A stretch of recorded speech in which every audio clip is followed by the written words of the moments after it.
നമസ്കാരം. മിഡിൽ ഈസ്റ്റിൽ എന്തൊക്കെയാണ് പ്രധാനപ്പെട്ട വാർത്തകളെന്ന് നോക്കാം. ആദ്യമായിട്ട് പോകേണ്ടത് ഇസ്രയേലിലേക്കാണ്. ഇസ്രയേലിനെ സംബന്ധിച്ച് പറയുകയാണ് എന്നുണ്ടെങ്കിൽ അവർക്ക് വെസ്റ്റിൽ നിന്നുള്ള, അതായത് യൂറോപ്പ്, ആ ഒരു മേഖലയിൽ നിന്നുള്ള സപ്പോർട്ട് അത് ദിനം പ്രതി കുറഞ്ഞു വരികയാണ്. ഓരോ രാജ്യങ്ങളായിട്ട് ഇപ്പോൾ പാലസ്തീനെ ഔദ്യോഗികമായി തന്നെ അംഗീകരിക്കുന്ന ഒരു കാഴ്ചയാണ് ഇപ്പോൾ യൂറോപ്പ് ആ ഒരു മേഖലയിൽ നിന്ന് ഇപ്പോൾ നമുക്ക് കാണാൻ സാധിക്കുന്നത്.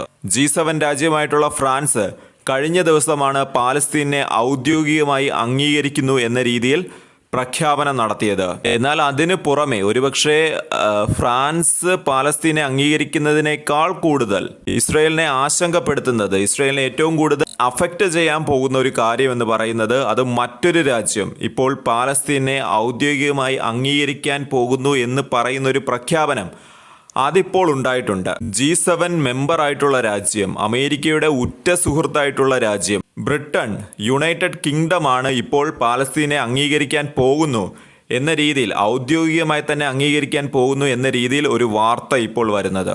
ബ്രിട്ടന്റെ പ്രൈം മിനിസ്റ്റർ തന്നെയാണ് ഇപ്പോൾ ഒഫീഷ്യലി ഈ ഒരു വാർത്ത കൺഫേം ചെയ്യുന്നത്. UN ജനറൽ അസംബ്ലി സെഷൻ ഇടയ്ക്ക് ഏകദേശം സെപ്റ്റംബറോടുകൂടി തന്നെ ഈ ഒരു പ്രഖ്യാപനം ഉണ്ടാകുമെന്നാണ് ഈ ഒരു ബ്രിട്ടീഷ് പ്രൈം മിനിസ്റ്റർ ഇവിടെ വ്യക്തമാക്കുന്നത്. അതായത് ബ്രിട്ടന്റെ ഫോറിൻ പോളിസിയിൽ അവിടെ ഒരു ഡ്രാസ്റ്റിക് ആയിട്ടുള്ള ചേഞ്ച് ഉണ്ടായിരിക്കുകയാണ്. അതായത് ടോട്ടലി ഒരു മാറ്റം അത് ബ്രിട്ടന്റെ ഫോറിൻ പോളിസിയിൽ നമുക്ക് കാണാൻ സാധിക്കും. എന്നാൽ ഏറ്റവും വലിയ ചോദ്യം എന്തെന്ന് വെച്ചാൽ, എന്തിന് ഈ മാറ്റം?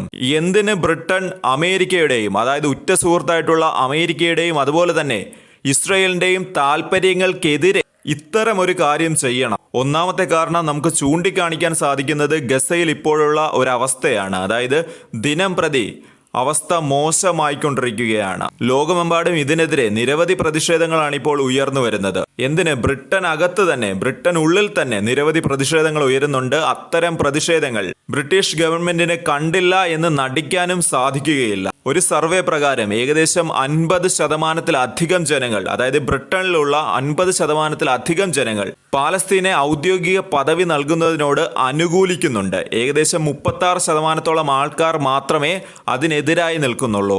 അതുപോലെ തന്നെ ബ്രിട്ടനിലുള്ള നിരവധി MP-മാരും ഇപ്പോൾ ഇത്തരം ഒരു ആവശ്യം ഉന്നയിക്കുന്നുണ്ട്. അതായത് പാലസ്തീനെ അംഗീകരിക്കണം എന്നുള്ള ഒരു ആവശ്യം അവിടെയുള്ള MP-മാർ തന്നെ ഉന്നയിക്കുന്നുണ്ട്. അതുകൂടാതെ തന്നെയാണ് ഫ്രാൻസ് പോലെയുള്ള രാജ്യങ്ങൾ ഇത്തരം ഒരു പ്രഖ്യാപനം ഇതിനു മുമ്പ്, അതായത് ബ്രിട്ടന് മുമ്പ് തന്നെ നടത്തിയതും. ഇതെല്ലാം കൊണ്ട് തന്നെ ഈ ഒരു ലോകമെമ്പാടുമുള്ള ഒരു പ്രതിഷേധവും, സ്വന്തം രാജ്യത്ത് നിന്ന് തന്നെ ഉയരുന്ന പ്രതിഷേധവും, ഇതെല്ലാം കണ്ടുകൊണ്ട് തന്നെ ആയിരിക്കണം ബ്രിട്ടീഷ് ഗവൺമെന്റ് ഇത്തരം ഒരു തീരുമാനമെടുത്തത്. ബ്രിട്ടൻ ഇസ്രയേലിനോട് പറയുന്ന കുറച്ച് കാര്യങ്ങളുണ്ട്. അതായത് ഗസയിലുള്ള ആക്രമണം, ഗസയിലേക്കുള്ള ആക്രമണം നിങ്ങൾ നിർത്തണം, പാലസ്തീന്റെ ഭൂമി കയ്യേറരുത്, സമാധാന ചർച്ചകൾ അത് വീണ്ടും തുടങ്ങണം. ബ്രിട്ടൻ ഇതൊക്കെ പറയുന്നുണ്ട് എങ്കിൽ കൂടിയും ഇസ്രയേൽ അത് കേൾക്കുമോ, അത് മനസ്സിലാക്കുമോ എന്നുള്ള കാര്യം കണ്ടു തന്നെ അറിയേണ്ട ഒരു സംഭവമാണ്. അതിന് വരും ദിവസങ്ങളിൽ മാത്രമേ ഇതിന് എന്തെങ്കിലും ഒരു ഇമ്പാക്റ്റ് അത് ഇസ്രയേലിന്റെ നടപടികളിൽ ഉണ്ടാകുമോ ഇല്ലയോ എന്നൊക്കെ വരും ദിവസങ്ങളിൽ മാത്രമേ നമുക്ക് അറിയാൻ സാധിക്കുകയുള്ളൂ. എന്നാൽ ഇസ്രയേലിന്റെ ഭാഗത്ത് നിന്ന്, ബെഞ്ചമിൻ നെതന്യാഹുവിന്റെ ഭാഗത്ത് നിന്ന് ഇതിനെതിരെ, അതായത് ഈ ബ്രിട്ടന്റെ ഈ ഒരു നടപടിക്കെതിരെ പ്രതികരണം ഇപ്പോൾ വന്നിട്ടുണ്ട്. ഇതുപോലുള്ള നടപടികൾ ഇസ്രയേലിനെതിരെയുള്ള ശത്രുതയും അതുപോലെ തന്നെ ഭീകരതയോടുള്ള പിന്തുണയുമാണ് എന്നാണ് ഈ ഒരു ബെഞ്ചമിൻ നെതന്യാഹു ഈ ഒരു സംഭവത്തോട് പ്രതികരിച്ചിരിക്കുന്നത്. എന്നാൽ അമേരിക്കയുടെ ഭാഗത്ത് നിന്ന് കാര്യമായിട്ടുള്ള ഒരു പ്രതികരണം ഒന്നും തന്നെ വന്നിട്ടില്ല. അതായത് ആകെ മൊത്തം ഒരു തണുപ്പൻ പ്രതികരണമാണ് അമേരിക്കയുടെ ഭാഗത്ത് നിന്നുണ്ടാകുന്നത്. ബ്രിട്ടനും അമേരിക്കയും തമ്മിൽ ചരിത്രപരമായി തന്നെ നല്ല രീതിയിലുള്ളൊരു ബന്ധമാണുള്ളത്. അതിനാൽ തന്നെ അമേരിക്ക ബ്രിട്ടനെ തുറന്ന് വിമർശിക്കുന്നില്ല. എന്നാൽ അമേരിക്കയിൽ തന്നെയുള്ള ബെഞ്ചമിൻ നെതന്യാഹുവിനെ സപ്പോർട്ട് ചെയ്യുന്ന നിരവധി പൊളിറ്റിക്കൽ ലീഡേഴ്സ് ഇതിനെതിരെ രംഗത്ത് വന്നിട്ടുണ്ട്. അവർ തുറന്നു തന്നെ ഈ ഒരു നടപടിയെ എതിർത്ത്, അതായത് ഈ ബ്രിട്ടന്റെ ഈ നടപടിയെ അവർ തുറന്നു തന്നെ വിമർശിക്കുന്നുണ്ട്. എന്നിരുന്നാലും അമേരിക്കൻ സർക്കാർ ഇതുമായി ബന്ധപ്പെടുത്തി കാര്യമായ പ്രതികരണം ഒന്നും തന്നെ നടത്തിയിട്ടില്ല. ബ്രിട്ടന് ശേഷം പിന്നീട് വരുന്നത് നാറ്റോ രാജ്യമായിട്ടുള്ള കാനഡയാണ്. ഇപ്പോൾ കാനഡയും പാലസ്തീനെ ഔദ്യോഗികമായി അംഗീകരിക്കാൻ പോകുന്നു എന്ന രീതിയിലാണ് വാർത്തകൾ പുറത്തു വരുന്നത്. അക്കാര്യത്തിലും അമേരിക്ക കാര്യമായ രീതിയിലുള്ള ഒരു പ്രതികരണം നടത്തുന്നില്ല. അതായത് കാനഡയും പാലസ്തീനെ അംഗീകരിക്കാൻ പോകുന്നു എന്ന് പറയുമ്പോഴും അവിടെയും അമേരിക്ക ഒരു പേരിനൊരു പ്രതികരണം നടത്തുക മാത്രമാണ് ചെയ്യുന്നത്. അതായത് വ്യാപാര കാര്യത്തിൽ ചിലപ്പോൾ ചില പ്രശ്നങ്ങൾ കാനഡ നേരിടേണ്ടി വരുമെന്നാണ് അമേരിക്ക ഈയൊരു സംഭവത്തോട് പ്രതികരിച്ചിരിക്കുന്നത്. അവിടെയും അമേരിക്ക ഇസ്രയേലിന് ഡയറക്റ്റ് സപ്പോർട്ട് നൽകാതെ ഒരു തണുപ്പൻ മട്ടിലുള്ള ഒരു പ്രതികരണമാണ് ഇവിടെയും നമുക്ക് കാണാൻ സാധിക്കുന്നത്. എന്നാൽ കാനഡയുടെ ഈ ഒരു പ്രവൃത്തിയെ ഇസ്രയേൽ എങ്ങനെ കാണുന്നു എന്നുള്ളത് ഞാൻ പറയേണ്ട കാര്യമില്ല. കനത്ത ഭാഷയിൽ തന്നെയാണ് ഇപ്പോൾ ഇസ്രയേൽ കാനഡയെ വിമർശിച്ചിരിക്കുന്നത്.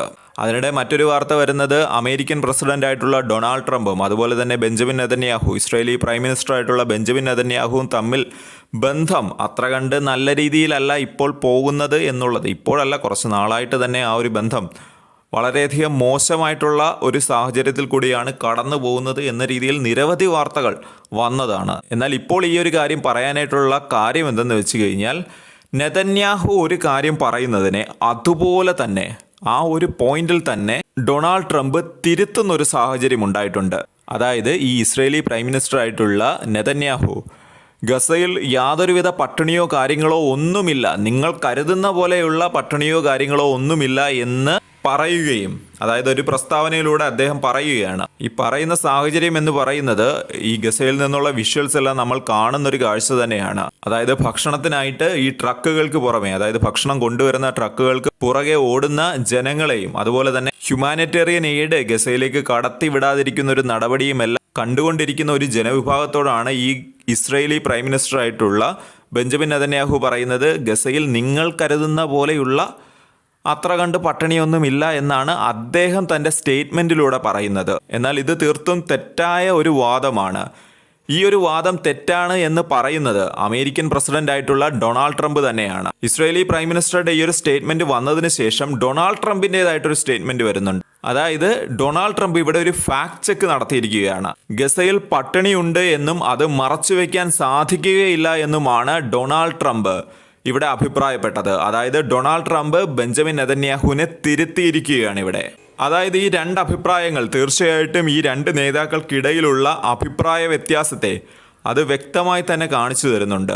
ഇതിനോടെല്ലാം കൂട്ടി വായിക്കാൻ പറ്റുന്നൊരു കാര്യമാണ് ഈ ബ്രിട്ടൻ പാലസ്തീനെ റെക്കഗ്നൈസ് ചെയ്യും എന്ന് പറയുമ്പോൾ അതിനോട് കൂടുതൽ കാര്യമായ രീതിയിലൊന്നും പ്രതികരിക്കാതിരുന്ന ഒരു അമേരിക്കൻ നടപടി. ഇതിനെല്ലാം കൂടെ കൂട്ടി വായിക്കുമ്പോൾ അമേരിക്കയും ഇസ്രയേലും തമ്മിലുള്ള ഒരു ബന്ധം, അമേരിക്കയും ഇസ്രയേലും തമ്മിൽ വലിയ രീതിയിലുള്ള അകൽച്ചയുണ്ട് എന്നല്ല ഇവിടെ ഉദ്ദേശിക്കുന്നത്.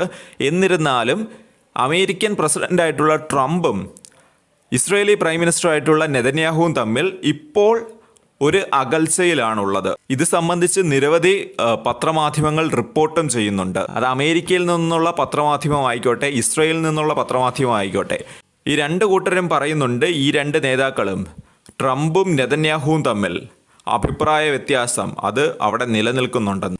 ആകെ മൊത്തം ഇസ്രായേലിനെ സംബന്ധിച്ച് ലോകരാജ്യങ്ങളിൽ നിന്നുള്ള പിന്തുണ അത് കുറഞ്ഞു വരുന്നൊരു കാഴ്ചയാണ് കാണാൻ സാധിക്കുന്നത്. ഇസ്രായേൽ എന്ന് പറയുന്ന രാജ്യത്തെ സംബന്ധിച്ച് ലോകത്തിൻ്റെ പിന്തുണ അവർക്ക് കിട്ടിയേ തീരൂ.